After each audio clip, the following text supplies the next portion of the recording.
கன்னடத்தை பெருமைப்படுத்தும் விதத்திலும் கிராமப்புற மக்கள் எளிதில் புரிந்து கொள்ளும்படியும் ஆணையிட கர்நாடக வளர்ச்சிக் கழகம் கோரிக்கை விடுத்திருக்கிறது. அண்மை செய்தியாக பார்த்து வருகிறோம். முன்னதாக கர்நாடகாவில் மருத்துவர்கள் கன்னடத்தில் மருந்து சீட்டை எழுதி தர உத்தரவிட வேண்டும் என குறிப்பிடப்பட்டிருக்கிறது. விவரங்களுடன் செய்தியாளர் முகிலன் இணைந்திருக்கிறார். முகிலன், என்ன விவரம்? ஏற்கனவே கர்நாடகாவில் இந்த பெயர் பலகைகள் மற்றும் வணிக வளாகங்கள் இருக்கக்கூடிய அந்த பெயர் பலகைகள் எல்லாம் கன்னடாவில் எழுத வேண்டும் என்ற ஒரு நடைமுறை அங்கு இருக்கிறது. தற்போது இந்த கன்னட வளர்ச்சி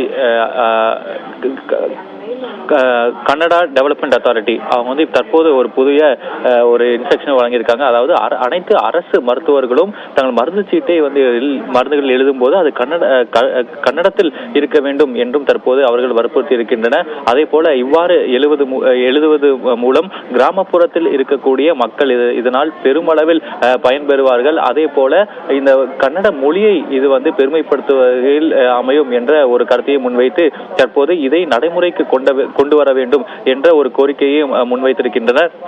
அதே போல அவர்கள் தற்போது அனைத்து அரசு மருத்துவர்களும் இந்த அரசு மருத்துவமனையில் வேலை செய்யக்கூடிய மருத்துவர்களும் இனி தங்கள் மருந்து சீட்டில் எழுதும் போது கன்னடத்தில் எழுத வேண்டும் என்றும் தற்போது தெரிவித்திருக்கின்றனர். அதே போல கர்நாடக அரசிடம் இனி அனைத்து தனியார் மருத்துவமனையில் இருக்கக்கூடிய மருத்துவர்களும் தானாக முன்வந்து தங்கள் மருந்துகள் எழுதும் போது அது கன்னடத்தில் இருக்க வேண்டும் என்ற ஒரு கோரிக்கையும் முன்வைத்திருக்கின்றனர். லாவண்யா, விவரங்களுக்கு நன்றி முகிலன்.